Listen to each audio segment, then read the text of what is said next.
Is there like an EGOT group chat? There is not one. There's not. Is there like a meeting? Like, do y'all go to Switzerland every year? Like, what's the secret? We don't have any bonding activities. I feel like Jennifer should try to convene it now that she has her talk show. Oh.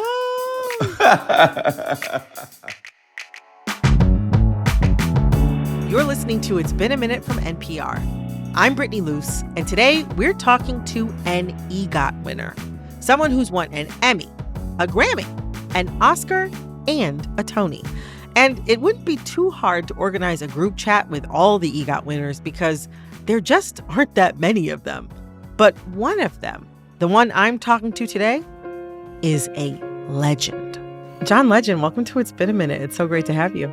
My pleasure. Thanks for having me. What would I do without your smart mouth? John Legend has permeated the culture for over 20 years. His music has racked up billions of plays. He's collaborated with the heaviest hitters. And he and his wife have brought us into some of their happiest and most vulnerable moments as a family. 'Cause all of me loves all of you. And for someone that's this famous, it can feel like their fame is inevitable. So we're going to start today by bringing you back to a moment when John Stevens had just become John Legend. You know, through researching and preparing to talk to you today, one of our producers, Corey Antonio, found an interview where you said the day you found out you were famous was because you were called by two people.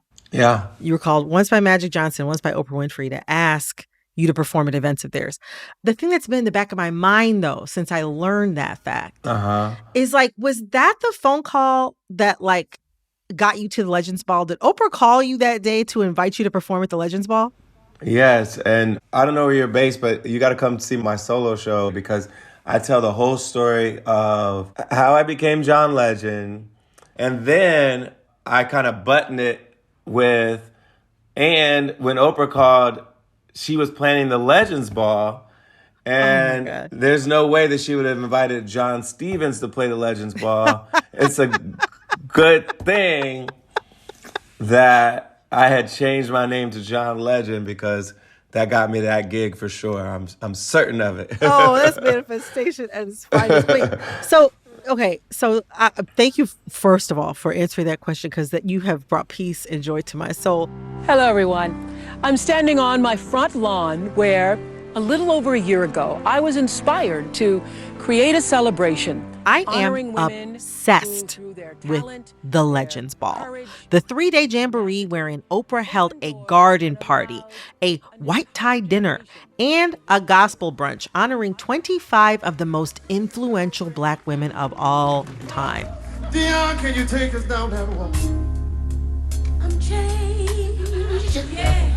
So changed. Attendees ranged from Diana Ross to Toni Morrison to Missy Elliott. And John had a front row seat. From this day, we won't walk the same. We gonna walk taller. We gonna think higher. We gonna be better. It was an event worldwide. I wonder what was it like to be there on the day? Because you performed during there's this special garden party ladies luncheon that was on Oprah's grounds where she gifted each of the women diamond earrings. What happened to you on that day? That must have been mind blowing. You have to imagine the scene. You have literally every Black woman that you can imagine in pop culture, whether there was Maya Angelou, Janet Jackson, right. Whitney was there, Tina Turner, Angela Bassett, Naomi Campbell. You have everybody. And Oprah brought them all together, and I'm singing Ordinary People. Girl, I'm in love with you, but this ain't the honeymoon. We're past the infatuation phase. And I see them mouthing the lyrics. I'm like, these women know my song. Because we're ordinary people. Maybe we should take it slow. And this is literally 6 months after my album came out. So this is not I'm not deep into being a known person. Right. This is mind blowing for me. Yeah, Oprah made it all happen. Wow. I can honestly only imagine. I mean, and also sorry, Oprah, but I do rewatch Legends Ball from time to time, pirated on YouTube. So coming up, the formation of a legend and what keeps bringing him back to the Ivory Keys.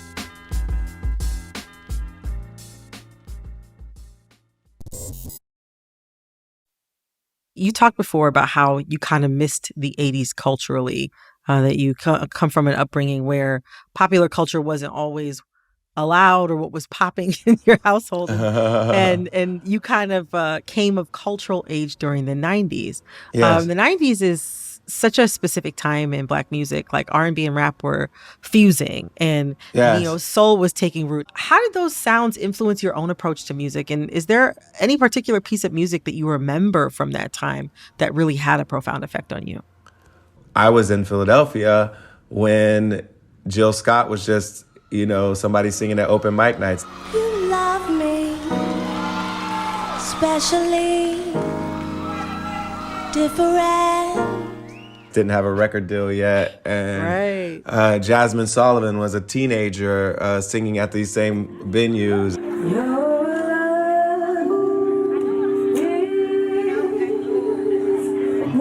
And the Roots were hosting something called Black Lily. It was just such an amazing place to be.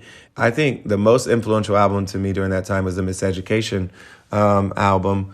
But it's crazy because I was actually part of that album too. So it's weird saying that as a fan, but also as a Right. participant. I played piano on Everything Is Everything. Instead of what is true. I met Lauren through a friend of mine that had grown up with her, who actually went to the church I was directing the choir at, the AME church up in Scranton, Pennsylvania. So I met her through that friend. I got to hang out in the studio with them one night, and they were working on Everything Is Everything, and I ended up playing piano on that track. But I feel like that album really just showed us the possibilities of Black music in that moment, of how soul and hip hop and reggae and all of these musics that are, inform what constitutes Black music could be kind of brought together. I think that album probably was the most important album to me during that period of my life when I was trying to figure out who I wanted to be as an artist and what I wanted to create. You've said in a past interview that Legend, your most recent album, is one of the most, to quote you, adventurous and creative projects that you've had over the years. What's a lyric or moment in the album that really encapsulates that for you? Like the sort of creative energy and approach that you took to making it. My son is really in love with I Don't Love You Like I Used To. And so he'll have me play it for him literally all the time. I don't love you like I used to. I don't love you just the same. No, I couldn't pretend. Be a liar if I said we haven't changed. Every day when I'm taking him to school, that's his first request. And what I love about that song is the idea of growth in a relationship. You have real trauma, you have real challenges. We've gone through lost pregnancies, we've gone through losing family members.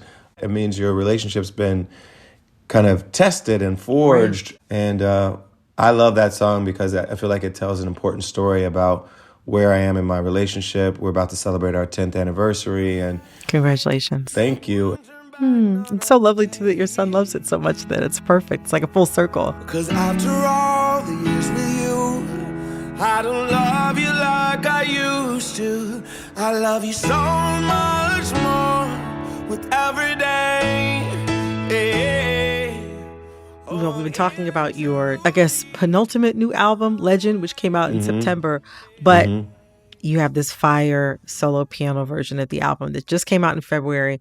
You said that the previous album was one of the most adventurous projects you've done. But, as you mentioned, with the solo piano version, you've really boiled it down to its most elemental. It was really interesting to listen to both of them and hear your voice in these songs in their rawest form.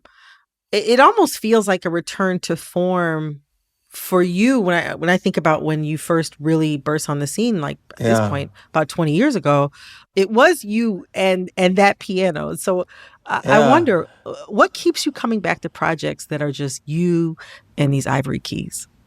Well, it's interesting because if anybody followed my career prior to me getting a record deal, I had a solo sessions live at the Knitting Factory. That was like the first solo recording I did. But I always would come back to that solo piano look because there was something special and intimate and cool about it. But since that solo sessions indie version of John Stevens, I think it was back then, I may have been John Legend by then, but I'm not sure. But since that, I've never done like a full solo recording before.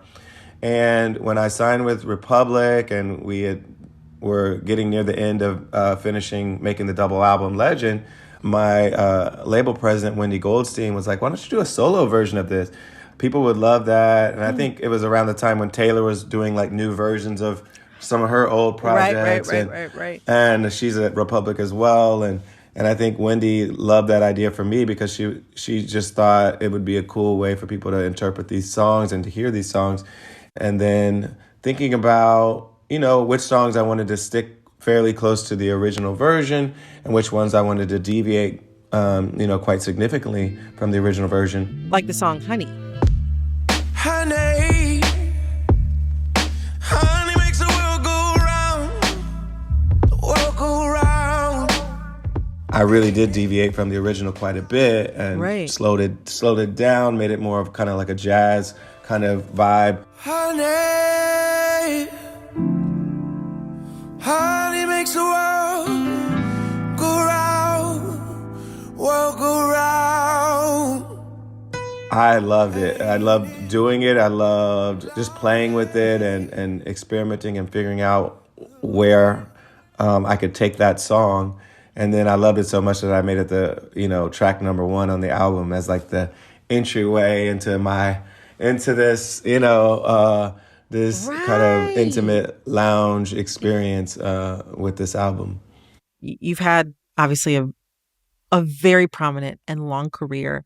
And especially on Legend, you had a lot of collaborations with artists who are maybe a little bit earlier in their careers, like Saweetie, Jasmine Sullivan, who you brought up, Moni Long. What was it like collaborating with artists who were likely influenced by you? Yeah, it's always weird because it's like, it makes me feel a little bit old because they're like, I grew up on you. My mom loves you. But, I meet art, we've got to be grateful for that kind of longevity that you're around long enough to be able to work with people who grew up listening to you. Interestingly enough, you played Jesus Christ in Andrew Lloyd Webber's Jesus Christ Superstar live in 2018. Phenomenal performance. Thank you. And you've also talked about, over the years, growing up in the Pentecostal church and eventually stepping away from some of the more conservative parts of church culture. What was it like stepping into Jesus's shoes on a global stage, given your relationship or your changing relationship to the church? Well, I did feel very connected to the material because I grew up in a house that was all about Jesus all the time. I grew up with lots of preachers in the family, and there's a lot of thematic things that make it a little more secular in some ways. And eventually it made me really give a passionate performance that was really like stretching me a bit, because I had never done anything like that before. Never had to lead even in high school musicals. So having a lead and on national television with all these wonderful Broadway actors, and it was quite a challenge for me, but I loved doing it. It was really fulfilling. I can't bring this up without mentioning that Jesus Christ Superstar actually helped you achieve EGOT status. And not only did I win it, but Andrew Lloyd Webber and Tim Rice won an Emmy that night. And they became EGOTs at the same time that I did because it's like a triple crown. We all needed an Emmy and we all got it at exactly the same moment. Wow. I mean, and also, I mean, a cherry on top, this made you the first Black man to win a competitive EGOT. Yes. Well, staying on this topic, if you're down I want to play a little game. Okay. Okay, the title of the game is called, and I wish I could take credit for this, but this was something that came from one of our producers, Liam. You gotta be kidding me. He gotta be kidding You me. gotta be kidding me. Are you willing? Are you willing to stick around for a couple rounds? Let's do it. Coming up, a legendary game for John Legend. You're listening to It's Been a Minute from NPR. I am here with notable EGOT winner, John Legend. We are playing a game called You Gotta Be Kidding Me. You gotta be kidding me. You gotta be kidding me. Okay, so the way this game works is I'm going to read a fun fact about a fellow EGOT winner, and you have to guess who it is. Are you ready? Oh, man. That's gonna be rough. Okay. Okay, first one. This EGOTer's middle name is Delight. Who is it? Oh, Delight. I know that. Oh. Oh, no. Maybe I don't know that. Is it Jennifer? No. But it is somebody that we know that you have a huge appreciation for, Quincy Jones. Quincy Delight Jones. I did know that Quincy's middle name was Delight, but it didn't occur to me because I didn't know if we were including only the 18 competitive EGOT winners. I take responsibility for not being clear. Quincy is like my homie too. Like he calls me his little brother because I look just like his brother. He's like been to our wedding. I've been to his house many times. He's a good friend. Please, Mr. Quincy, forgive us. I'm sorry. I don't even like talking about the technicality that he's not an official EGOT. It's not something that I will discuss with him.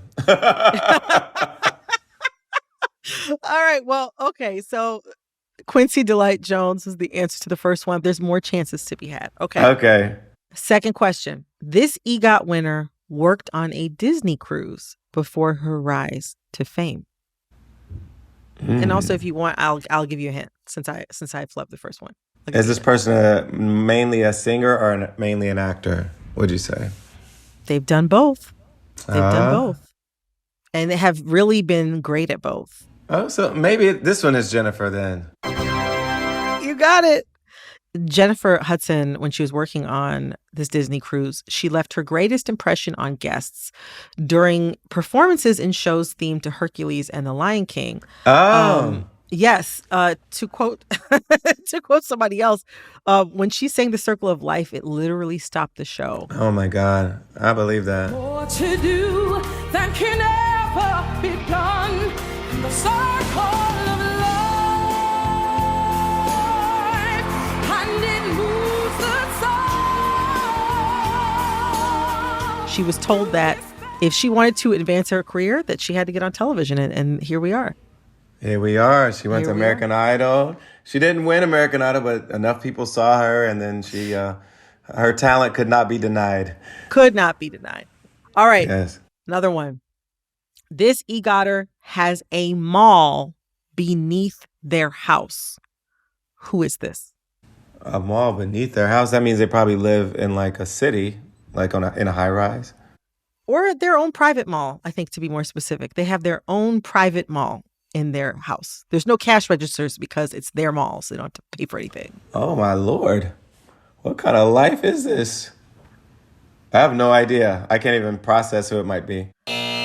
It's Babs. It's Barbara Streisand. Oh, Barbara. Yeah, yes. She's loaded.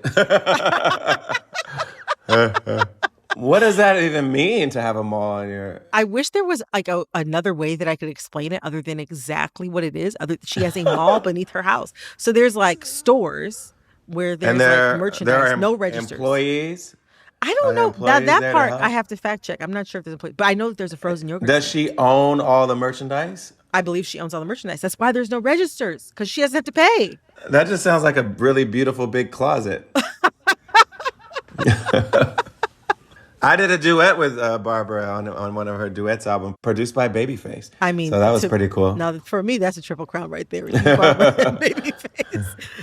Actually, Ryan Murphy has spoken about going to Barbara's indoor mall. Oh my God! Yeah, he went over her house and had dinner with John Travolta, Kelly Preston, Lady Gaga, and after dinner, she was just like, "Do you want to see the mall?" And he said that he and Lady Gaga were out of that chair so fast. They went down there for like an hour. I need to She get gave an him frozen invite. yogurt.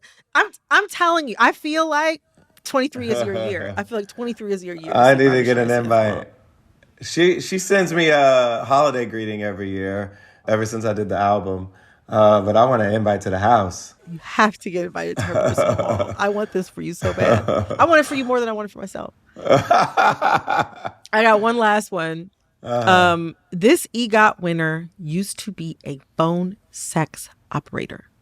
Ooh, I think that was Whoopi. Was that Whoopi? Look at you. You got another one. It was, in fact, Whoopi Goldberg.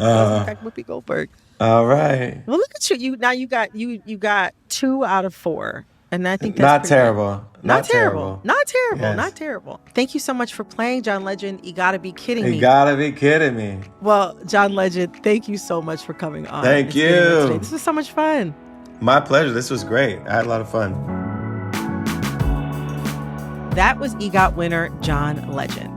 Do you know anyone who loves John Legend or anyone trying to win an EGOT? Well, share this episode with them.